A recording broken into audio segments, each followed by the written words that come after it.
Welcome, everybody. I'm Amy O'Hara. I'm the president of AppDo, and I want to thank you for joining us today. I am joined by Darby Steiger and Chris Jackson of SSRS. Darby is the vice president of innovation and solutions at SSRS, leading efforts to continue elevating the public's voice at a time of rapid technological and methodological change. She comes from a background working in federal data and is a passionate believer in the value of public data. Aren't we all? Chris is the Senior Vice President of the Civil Society practice at SSRS, dedicated to using the tools of social science inquiry to help build a healthy democratic society. He comes to the work after 2 decades as a media pollster and is a strong advocate of the power of public opinion. Darby and Chris are here today to present, and we'll have plenty of time for question and answer, so please type your questions into the chat or Q&A as we go along. Darby and Chris, thank you so much for joining us today. You just recently published a report called Voices from the Data Community, How 2025 Has Impacted Public Data Users, that both echoes some themes that we've been hearing over the past 18 months, but also offers some interesting new insights. Would you be willing to share with our audience what you found and tell us about your report? Of course, and thank you for having us, Amy and Beth. It's so great to be here with you and be with the AppDo community. As our introductions shared, that we're very much passionate believers in the value of public data. And let me just tell you a little bit of a story before we actually dive into the report. I've been with SSRS for just over a year now, and like Amy was describing, I came to this from a background of being a media pollster, where my thinking about federal data and federal statistics was basically like, as long as I have something to wait to, I just assume it's there and it's in good shape, and I don't really think about it that much, which I think is actually pretty common experience to a lot of the people we talk to in this research. But when I joined the company last May, it was a few months into sort of the unraveling that was occurring. And Darby pulled me aside in my second week and was like, we need to do something about what is happening. And we were fortunate to be in a position that we are a private company. We're not a federal contractor. So we were sort of insulated for some of the worst damages. So we really set about to try to understand how we, a small research company, could sort of help the larger sector, the larger space. And one of the things we found over the last years, as we were talking to people in the space, there was this sort of idea that what was happening was having a negative impact. It was hurting a lot of people, but we didn't really see a lot of measurement, a lot of indicators for that, particularly the kind of thing that we could take to funding partners or organizations that were trying to get to step in and help provide some short-term solutions. So that's what we decided to do, is to launch a survey researchers, everything's a survey, of the public data user community to try to get a sense of how they were being affected by the events of the last year and how they were adapting to those events. And then particularly, what did they need? What do you need to move forward in this sort of interim period as we're still trying to figure out what's happening in the solution, to figure out solutions for what's happening. So we conducted a survey. It was a convenient sample. Many of you probably saw the invitations for that. And thank you if you did cooperate in taking the survey. We interviewed 521 people who were users of federal statistical data, and the research really uncovered sort of four main themes that we'll get into a little bit more detail in a few moments. But first was that what has happened to the federal data system has absolutely had an impact out with the larger community. A large majority, 93%, said that it had a major or minor impact on the ability to do their jobs. People were coping, they were adapting, but all of the adaptation strategies were imperfect, and people really recognized that and acknowledged that, and really hoped for a point where the federal data system would sort of return to the level of service that they had gotten used to before.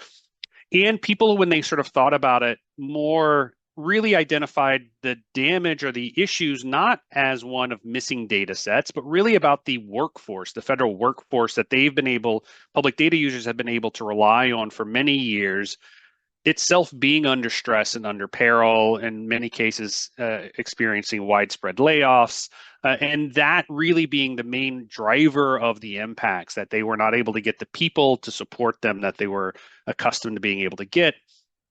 And then looking forward, there is a deep level of concern among public data users about the future of the system. Lots of concern about the quality of data collections, lots of concern about public trust in data collections. And again, we do see an interesting sort of tension between people who recognize that the existing federal statistical workforce is still doing really good quality work, but it doesn't keep them from worrying about what's happening and what the long-term impact of the last year and a half now's actions have been.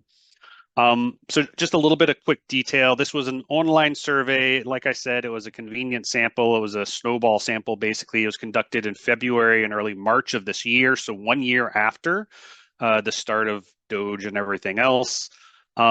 We did have a number of quality control checks to prevent people from sort of gaming the system. And we did have funding for this from the Knight Foundation, for which we're very grateful, and advisory support from a number of organizations, including Beth from AppDo, who helped make sure that we were steering in a good direction. A little bit of background on the survey respondents. We did pull disproportionately from the nonprofit, educational, local government spaces. We do sort of underrepresent the for-profit market, something if we get an opportunity to do it again, that we will definitely work to remediate. But it does pull from people across the sort of spaces in the research community, population and demographics, income and poverty, employment, health, education, people coming from different disciplines and different areas. And one thing that we think is worth noting, and something we'll come back to in the solutions, is that on average, the participants in this research actually use 5 different subject matters of federal data in their work, which I think sort of speaks to some of the tendencies we see of people getting sort of siloed in the health space or the education space. But the data user community, as I'm sure many of you know, tend to actually pull from lots of different data spaces. So when we talk about solutions, we can't think of just a solution for health data. We do have to think of solutions for sort of the entire system. Oh, what did we see in our data? First, as I mentioned, 93% of respondents experienced some sort of impact, almost all negative impacts. We have lots of verbatim and quotes responses in the report, which I would encourage you to go read for yourself. We did just drop a link to it in the into the chat so you can access it if you haven't had a chance to see it. But very few data users report that they've not been impacted by the actions of the last year. You can see this example of a tenure track professor who got their tenure clock extended because of what has happened with the data collections. And we can see it's actually impacting people from across different data types. This is breaking the sample into the type of data that they work with, and then the level of impact that the individual reported. You can see that people in the environmental science, criminal justice spaces sort of report to the most level of major impact versus business, population, and income sort of the least. But with all of them, we see a majority saying that it's a major impact. Almost no sector do we see anything, even 10%, 1 in 10 saying that they have no impact. So again, it really, I think, reflects sort of the breadth of experience across the space and how this is the last year and some change now has had a very detrimental impact. And what do those sort of disruptions look like? Well, they sort of break down into several categories. Delays, threats to data quality, reductions.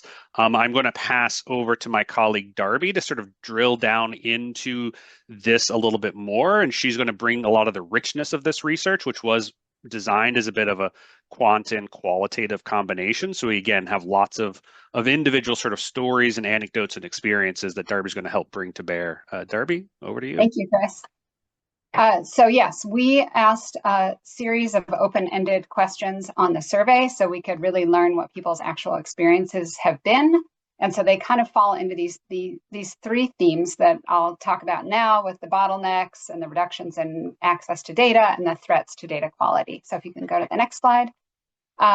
So what we learned from their responses, so on these slides, you'll kind of see a theme, and then you'll see some quotes from people, which I'm not going to read all those quotes aloud, but just summarize them. That the delays and bottlenecks that the data user community is experiencing, these are not just operational hiccups, but they're really reflecting an instability across the entire data ecosystem. So starting with something as basic as website access, we used to be able to rely on federal data websites as stable go-to resources. And now, as we heard in the data, those same sites are frequently down, they're not being updated, they're just simply not functioning. And that's making it, difficult to answer even the most straightforward questions that people have. At the same time, the flow of new data is becoming increasingly uncertain, with delays in releasing data sets, pausing data, quietly data sets just disappearing. And in many cases, the issue is not just the delay, it's the lack of communication around this. Researchers don't know what's coming, they don't know what's been canceled, they don't know whether key data is ever going to be released. And even when that data does exist, getting access to it is another challenge. Approval processes for restricted data sets are dragging on for months or longer, forcing researchers to either wait indefinitely or settle for less detailed public use data instead of the full restricted data file. And then that can significantly limit the insights that people are able to generate. And then we're also seeing the scope of major surveys shrink. Budget and staffing constraints are leading to smaller sample sizes, fewer components, and in some cases, full project cancellations. And underpinning all of this are the staffing cuts that Chris referred to. With fewer staff available at the agencies, researchers are struggling to get answers to the questions they need to troubleshoot issues or to get updates to information. And that expertise to the behind the data is really thinning out, which is a big concern. So let's go on to the next slide. I feel like this is all doom and gloom, but I'm just going to keep going. Beyond the delays and access challenges, we're also seeing the loss of data itself and the people who make that possible. So these discontinued variables and data sets, the discontinuation of measuring SOGI data has been obviously taken away from federal data sources. Many of us know and rely on and are bemoaning the loss of the CPS food security supplement. When data sets and variables like these go offline, it's breaking continuity, it's making it impossible to track trends and to understand how conditions and populations are changing. At the same time, the system's capacity to produce data is shrinking. As Chris noted earlier, some agencies have lost 30 to 40% of their staff in the past year, and this is obviously translating into delays and fewer products and reduced scope. And then finally, even this doesn't stop with the government, and this is kind of where my passion came from with these cascading job losses. As the federal data infrastructure contracts, we're seeing job losses across the broader public data ecosystem, with researchers and analysts and data professionals finding themselves without work, in some cases after having entire careers in this field. And then on the next slide, even when the data is available, there are growing concerns about whether it can be trusted in the way that it once was. One of the key issues is the breakdown of continuity. Long-running data series are being disrupted, missed data collection periods, shifts in methodology that make it difficult to compare data over time. For example, when the CPS skipped a cycle during the shutdown for the first time in over 70 years, that is a significant break in the historical record. At the same time as all this, there's a growing perception that the independence of federal statistics is under threat. So events like the firing of the BLS commissioner last August have raised concerns about political interference. And that is really causing concern and doubt among all of us about the ability of the federal statistical staff to share what's actually happening. For decades, we know federal data was seen as a neutral, reliable source of truth. And now we're starting to question that premise. And that shift from confidence to caution is leading really to an erosion of trust in the data that's out there. So on the next slide, we talk about what public data users are doing. So we asked in our survey, what strategies have you used to fill in the gaps left behind by these changes? And the answer basically is people are making do with less, which I'm guessing many of you have experienced yourselves. One shift we're seeing is shifting to alternative data sources. State and local administrative data can help fill some of those gaps, but it's often fragmented and difficult to kind of roll back up to a national level. Private sector data like Pew or getting data from ADP can also be helpful, but that's narrower in scope and it's really not designed was not designed to replace federal statistics. And then in some cases, we saw respondents say that they're going to old data, to archive data sets, going to ICPSR, IPUMS, data rescue efforts to reconstruct what's been lost. We're also seeing methodological workarounds. Researchers are leaning more heavily on statistical modeling and imputation, benchmarking to sort of the last known good federal releases, pooling multiple years of data just to maintain enough sample size. And in many cases, just ending up reducing the scope or the granularity of detail in their analyses to match what's actually out there. So the bottom line that we heard from respondents is that there really is no adequate substitute for a strong and well-funded federal data ecosystem. We asked people what they want. They are clear. They don't just want workarounds. They want restoration of those federal data sets, returning to data sets that are comprehensive and accessible and dependable, basically what we had before these disruptions occurred. While the data user community is adapting, these solutions are not seen as adequate solutions. They are stopgaps and they are not replacements. So as public data users look towards the future, across the board, we are seeing huge majorities expressing serious concerns about the future of the continuity of data collection and the release of data, the quality of data being collected, and really not only their own trust in federal data, but concerns about a loss of public trust, which has significant ripple effects and much bigger implications moving forward. And as Chris mentioned earlier, nearly 8 in 10 respondents said that they were concerned about all of these potential threats that are listed here. On the next slide, we asked our respondents to tell us what they were most concerned about as they look ahead to the next few years. So we saw 3 big themes in those answers. First, there was the issue of institutional damage. When agencies have lost large portions of their staff, they are not just losing capacity, but they're losing knowledge. Decades of experience and relationships and technical understanding just went out the window. And there was no time for succession planning. There was no time for training pipelines. That knowledge is not going to be easily replaced. And we had respondents expressing concern that it may take years or decades to rebuild that loss in institutional loss of institutional knowledge. Second, there are real economic implications that participants express concerns about, things like inflation, unemployment, growth measures. Respondents were worried not only about the uncertainty for policymakers, but also for businesses that are trying to plan and invest, and concerns that with AI and emerging technologies, uncertainty is only going to grow harder to manage. And finally, many respondents expressed future concerns about the disproportionate impacts on marginalized communities. With demographic details like SOGI being eliminated, it's become a lot harder to identify disparities, to enforce civil rights protections, to design targeted interventions. And then likewise with gaps in environmental and public health data, that's weakening our ability to respond to climate threats or future pandemics.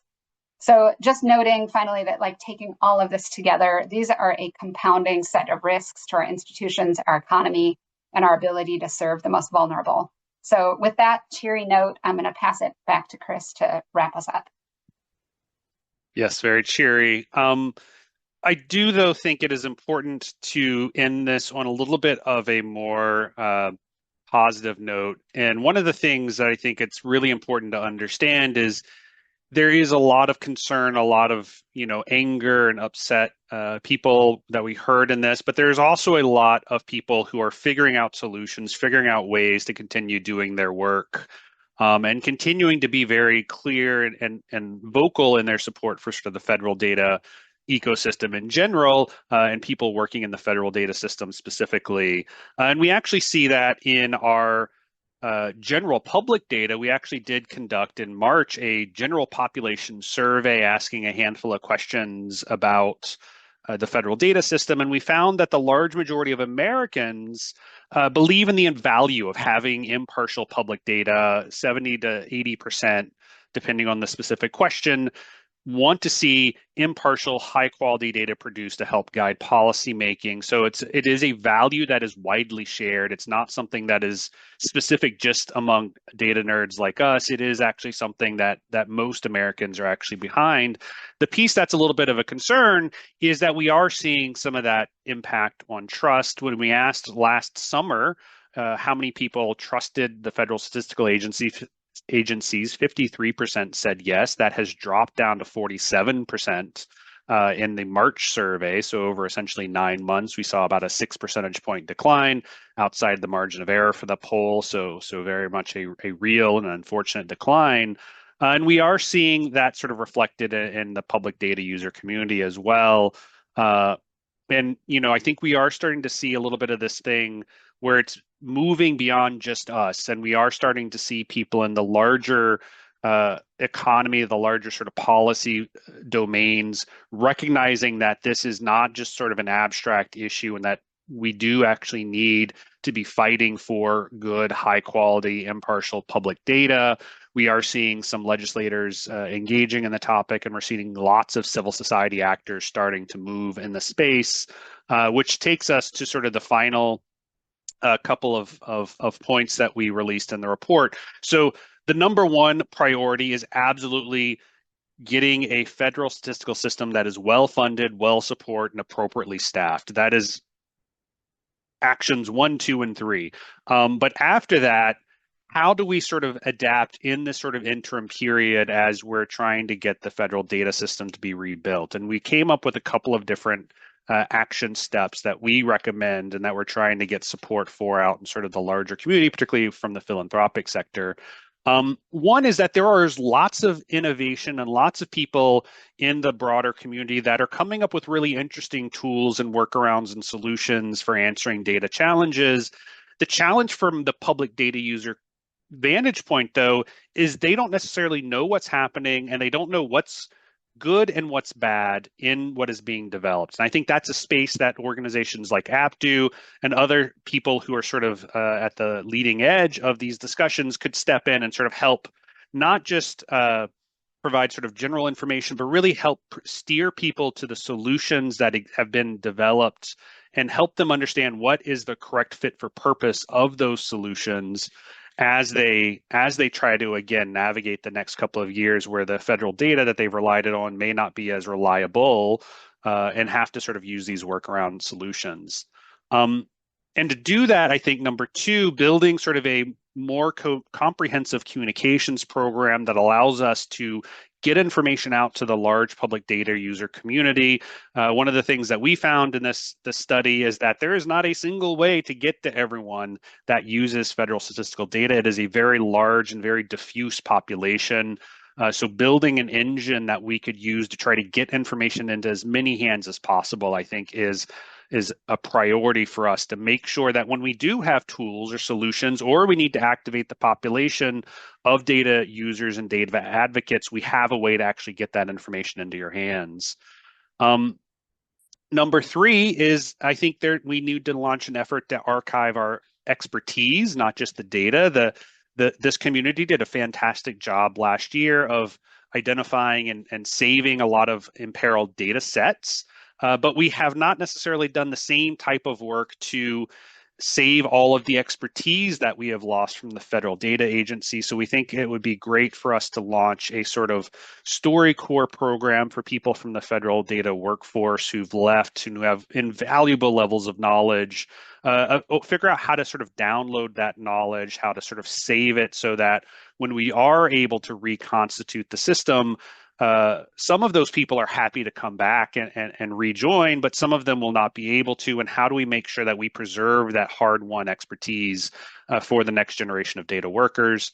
And then finally, there are some spaces where the federal government is not going to be able to do data collection over the next couple of years, particularly things like SOGI, which has just been removed from federal data collections full stop. And those are places where we think that the philanthropic sector and the private sector should collaborate to sort of launch not certainly government scale data collections, but things that provide at least some indication of what's happening with those communities so that we are not operating blind over the next few years when it comes to sort of the impacts of various policies and various developments in the country on these populations. So these are sort of the four action steps that this report and this data collection was suggested to us. Though again, item one with an underline is rebuild the federal data system, and then this is sort of the what we do in the meantime things. This is a little bit of stuff about the program. I think that's it. Amy, I would invite you to come back and start launching our Q&A session. But we did share the link to the report. I would encourage everyone to check it out and read it for yourselves.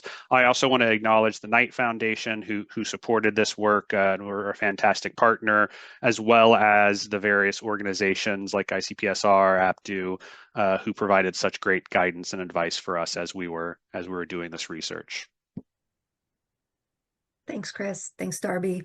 Kind of a downer, but we appreciate your doing it. I am going to get started with some of the questions that we have coming in. For anybody attending, please feel free to put your questions in the Q&A. There was one in there that someone wanted to know where this report is because they wanted to be able to cite it. And we have added a link both in the chat and in the Q&A because the report is already out there. Okay. And then And you're welcome to use it and cite it. Go nuts. Great. And then we've got another question here that came in. This occurred too recently for your report, but can you put the recent decision by the Department of Commerce to limit some privacy protection methods in the context of the concerns cited in the survey? How do you expect researchers to figure out solutions to this change? And this is referring to the commerce order that came out about not using noise infusion. So the people that we spoke to in this, again, this was before that particular order came out, but most of their experiences basically were they ran into a wall. They didn't know about it ahead of time. They were doing their regular jobs, their regular work, and then they tried to access a resource that they were used to being able to access and it was no longer available. So I think that's part of the challenge is a lot of people in the data user community, much less the rest of the world who, this is just like basically speaking Latin, don't understand sort of the permutations of these sort of orders and then how that affects people. So what we're going to see is at some point over the next year, people who have relied on data that was available under the prior rule are no longer going to get it. And they're going to be essentially sort of having to figure out real time how to adapt and how to pivot. And I think that's, again, a place where organizations like AppDo and others in the space potentially can come up with some help and some guidance for like, okay, you used to rely on this data, you can't use it anymore. Here's a solution. Here's somebody who's an expert in the space you can talk to about coming up with solutions, like giving people essentially sort of a way to like not just have to freak out and just figure it out, but like giving them some specific concrete guidance on sort of how to adjust. Okay, thanks. Another question, any ideas on getting ahead of gaps that do not yet exist but likely will? For example, writing on the wall that shows that REL data could go the same way as SOGI. Boy, I think that's where organizations like ICPSR are so vital to make sure that we're storing prior data, right? I recall at a conference in 2024, sitting with folks at ICPSR, and they said, you know what, before 2025, there's no such thing as a data emergency. And all of a sudden, we are scrambling to get a hold of these data sets. So I think step one is just making sure that those data are preserved and archived somewhere for future access. Another question here. What about the idea of a project 2029 for federal statistics that would cover not only restoration, but also reform and improvement? Topics should, in Connie's view, include the need for funding for continuous research and development and improved user dialogue and communication. Absolutely. Hi, Connie. I think that is a very good idea and a good suggestion, something that I think is happening in some ways already, but I think perhaps being able to pull it together under sort of an overarching agenda that could be given to a different administration as a very clear sort of roadmap of what to do, I think would be a very good and fruitful use of our time over the next, what do we have, 2.5 years until then. Great. Someone else says, thank you for your work, as we all do. Does the report happen to itemize, so to speak, the specific sources that people have turned to replace their reliance on federal data sets? We have, Uh, sorry, yeah, Darby, go ahead. I mean, we didn't ask people explicitly to cite where they have turned. We have a lot of open-ended responses, and in some cases, people did give specific examples, but that was not a formal accounting that we did in the survey. Is that what you were going to say, Chris? Yes, that was. We did ask them what data sets specifically they currently use. So we have a huge list of specific data sets that they're pulling from, but we did not ask them specifically what alternatives they've moved to. So we have lots of things like the examples that were on the slide of, Mhm. oh, went to ADP data or I went to state and local data, but not like I went to this specific data set or this data file. So I think if we get the opportunity to do this again, that might be something that we investigate more. Thanks. Another question. You mentioned the difficulty of reaching a good sample of all the users who depend on this data. Can you say more about who you'd like to reach ideally and how that compares to the respondents that you did get for the survey? In other words, what audiences might be underrepresented in this set of responses? So the one population that I am most regretful that we did not get a lot of coverage with is the business community. And I think partially that is because the business community sort of thinks about public data slightly differently and getting into the sort of the people inside corporations who sort of use public data is not necessarily as easy as it is to reach, academics or people who are nonprofit organizations who rely on it. But that is a community that has, I think, a lot of sway right now, political sway right now. So having their perspectives and voices uh, illustrated in the report, and we have some, of course, they're not missing entirely, but they're certainly not in as large a population as I would like. Would be a very valuable addition to what we were able to do. And I can tell you sort of anecdotally from talking to people in the business community that they are very concerned in the same way that the rest of us are about what's happening. And they use a lot of these data sets for very specific, clear business decision making, things like figuring out where to locate stores for retail establishments, things about figuring out what products to development for like consumer product companies based on demographic trends. So there's very much a lot of concern from the space, but that is the one piece that we just didn't really figure out how to crack that particular audience, and it's definitely something that I would love to be able to do if we have another opportunity in the future. Darby, were there any groups that you Yeah. were? Yeah, two other thoughts come to mind. One is the community of people who've lost their jobs because of this, both within the government space and within the space of those who support and use government data. Um, and and they were harder to get to, right? Because they were not on some of the lists necessarily that we use for the snowballing approach. And I could see a whole kind of follow-up study would be merited with those folks to figure out how this has impacted their careers, right? Not just how they're using the data, but what's happened to them personally. And then the other population might be the philanthropic community, where we weren't necessarily intending this survey to go out to the philanthropic community. But I think there's so much interest out there and like, what's next? What are we going to do? And I feel like there's a lot of conversations to be had in that space about what the role of the philanthropic community could be. Yeah, hearing and having read the report and hearing you brief on it today, it strikes me that there's so many different dimensions that you could tackle this, right? Uh, you talk about, that this is really something about management. And I'm wondering if that could be a way that you get the business community more engaged, that we have lost this entire tier of people that knew how to make the data flow.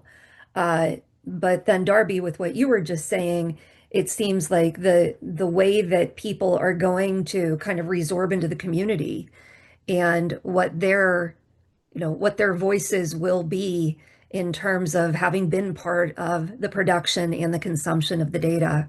Here at Aptu, we do look at kind of both that supply side and the demand side, and it just seems like there's so much more to ask. What do you guys think that the right, you know, refresh would be on this sort of information collection? I think if we could do this like once a year, it would be actually, particularly right now when things are changing so quickly, I think it would be really useful. Though again, I think it's one of those things that it will always be a bit of a challenge to get a good sample because it is a diffuse and differentiated community. But I think being able to sort of get that touch point, even if it's qualitative more than like pure longitudinal trend data, is hugely valuable because I did not go into this thinking that our recommendations coming out of it was like we need to be better at communicating. That was not what I thought we were going to find. I thought it was going to be, about missing data and stuff. But it is clear that when we do this kind of work and we actually reach out and talk to people, that we can find out sort of what those pain points are and can come up with solutions that aren't actually as difficult as perhaps we fear sometimes, which again is the thing I took out of this is that it is very much a unfortunate and somewhat depressing circumstance we're in, but talking to these folks and all of the dedication you still hear from them and all of the belief and the value of the work that you still hear from them and the people like you and Beth who are so committed to advocating for the space and to activating the space, it's actually kind of encouraging. And it actually, whenever I'm in a meeting with you guys and with anyone else and come out of it, even if we're talking about like the most depressing thing, I always kind of feel good coming out of it because it feels nice to be around people who believe in something that I believe in so well. So I think there is a lot of potential and a lot of opportunity for us. I think our challenge right now is just trying to get coordinated and trying to get the actually relatively minimal amount of resources necessary to activate the larger community. Yeah. I also think if we were to repeat this, let's say next year, we'd be in kind of a new phase, right? Where we were really kind of freaked out, reacting, like totally confused about what to do. And now we've had more time to kind of settle in and figure out what those strategies are. And it'd be really good to document, to the question earlier, like where are people are turning? What are they doing? And we're getting more sophisticated about how to deal with the dearth of information that we once had. So I think it really merits continued measurement to document the ripple and longer term effects. Yeah. I'll be curious to see how well we are able to monitor what's going on in the federal space and the state local space, since that a lot of the federal dollars that used to fund data collection and management efforts at the state level are, diminishing. So I think that it would be even not to add more work for you guys, but I can imagine additional panels of questions that could be really, really valuable for people. Yeah. I mean, the reward for good work is more work, right? Always. Always. But I think that would be, yeah, I would be happy to take that kind of work on. Yeah. Could you speak a bit about, I want to go back to that, the people that were affected angle on this. Uh, did they share either their concerns about the future or anything that they were looking forward to? Or is that something that would also need further exploration? I I feel like, to the point I made a moment ago about the shock of what was happening, most of what we heard from people who had lost their jobs was still in that sort of shock mode and they weren't thinking ahead like you just described. So I think that is a need for future research for sure. I did not get a good feel for that in the data. Well, more work. More Yeah. work. Another question here. Thank you so much for your work. International tyranny dominates public attention right now, but data injustice is just as generational as terrifying. It hits fast, not slow. Gen Z is newly coming of voting age and doesn't always grasp that data is the legal foundation for protection. When we're not counted, we're not protected. How do we equip this generation with that urgency? That's a great question. I think that is honestly one of the big questions that we as a space really have to think about and figure out how to answer.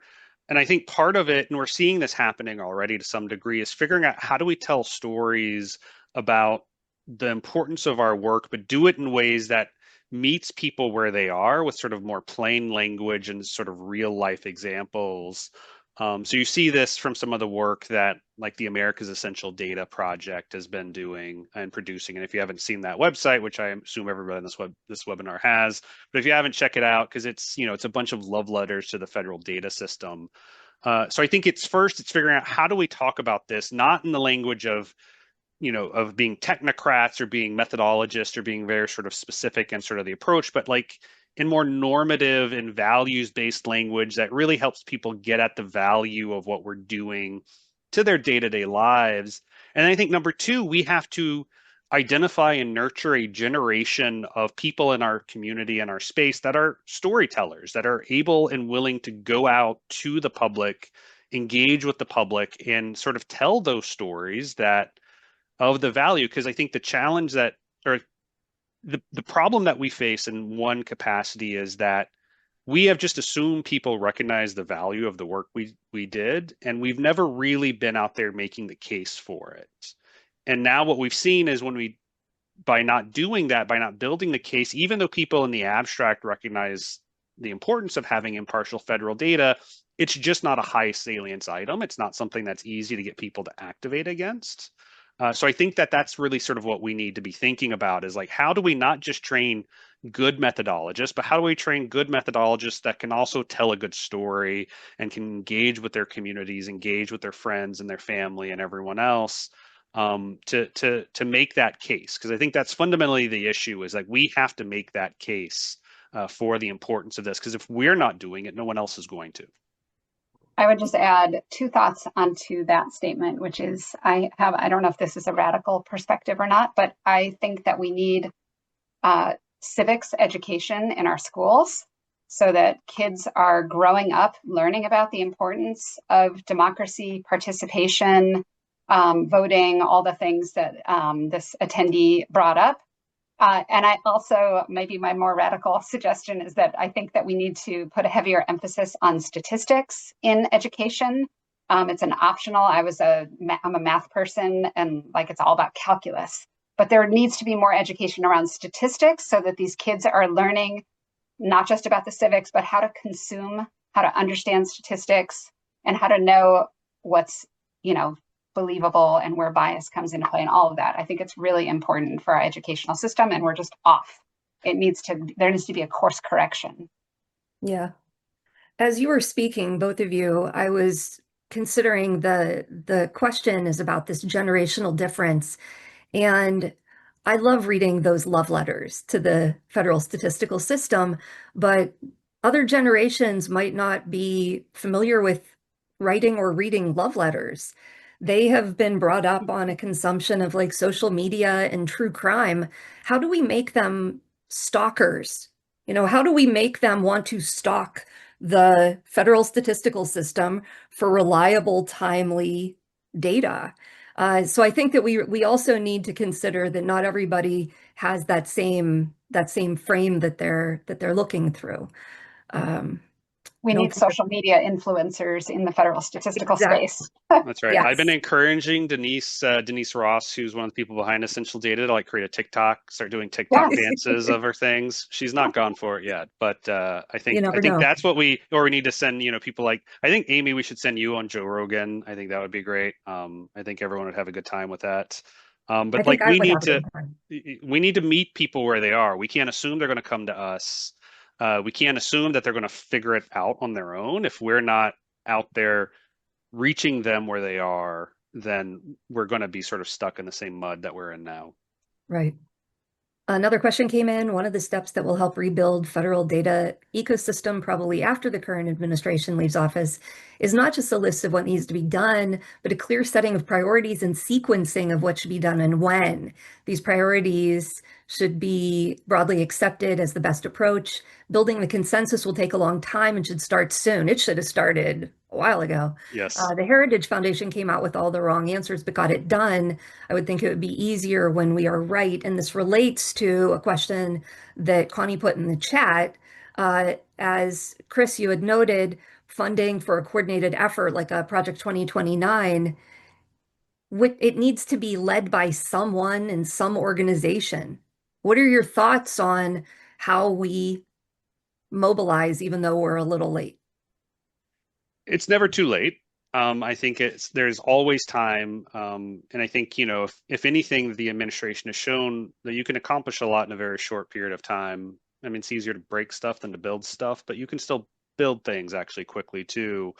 And I think the resources that we're talking about that need to be put towards this are not huge. It's not, we're not talking like federal budget level resources.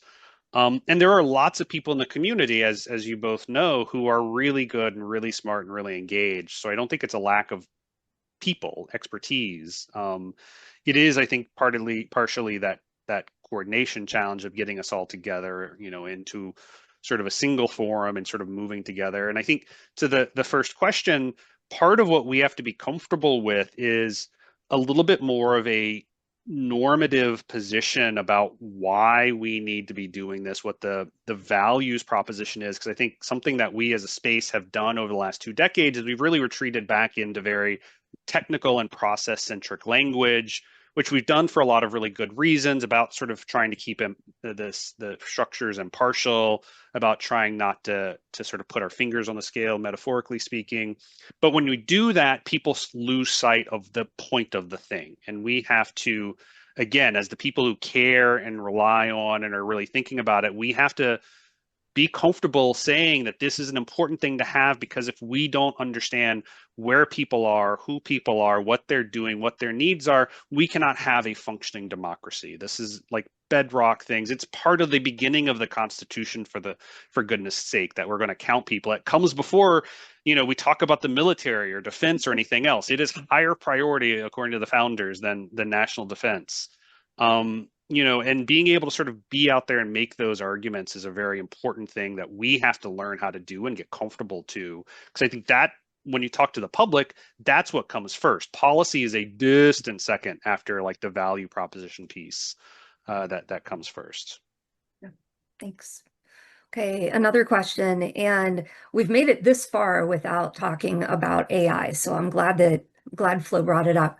There's a sense these days that AI can answer and fix everything. Why support data collection when you can have AI? The lack of understanding of what feeds it and what it can and can't do is huge. And the large challenge to making the case to decision makers, public and others that don't understand data, and what is needed to collect it, make it available to others, and ensure that it's useful for decision making. There's a lot of work to do on the messaging. AI? AI, Yeah, yeah. it's going to solve everything. There's a huge amount of attention right now in our survey research industry around something called silicone sampling or synthetic respondents. And like, can you just replace real people with AI bots and have them answer surveys and use them to predict election outcomes and use them to substitute? Why do we need surveys? Well, we need surveys because they're not real people, and we need to be listening to real people. And I'm sorry, like there are many ways that we can be incorporating AI into our research processes to make them more efficient, but it is not replacing human perspectives with those of AI that is by its very nature biased. So we need to get that message. We need TikToks on that. We got to get that messaging out that synthetic respondents are not reality. Well, and one of the things that I've taken it upon myself in the last couple of months is like talking to people at the AI companies who actually know all of that stuff. And like you separate sort of the hype of them trying to sell their products away, like they realize that without really good, impartial, well-collected data, their models start to sort of decay. So there is a recognition of the importance of the kind of work that we're doing and we're discussing today.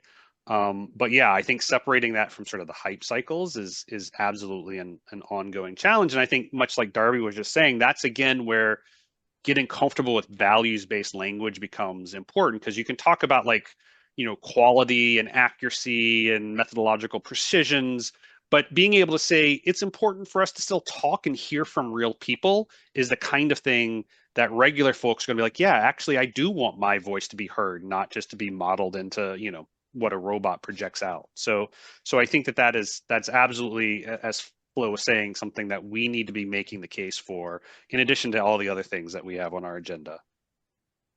Well, you presented incredible information. Much of it was a downer, but I think that the Q&A and our discussion here really shows that there is a path forward, and I am delighted to be on that path with you. And I hope that many others who are in attendance and others who watch this recording also want to be on the path with us. I really want to thank you for being with us today, and I've enjoyed the conversation. For anyone that wants to go back and rewatch or share this with their colleagues, we will be posting a recording to Aptu's YouTube channel, and the link to the report is in the chat. We are very grateful for that. And if you'd like to see more events like this, please let us know by sending an email to info@aptu.org. And if you're not already receiving our newsletter to stay informed about these events, please subscribe. That link will also be in the chat as well. So thank you everyone for joining us today, and especially thank you to Chris and Darby.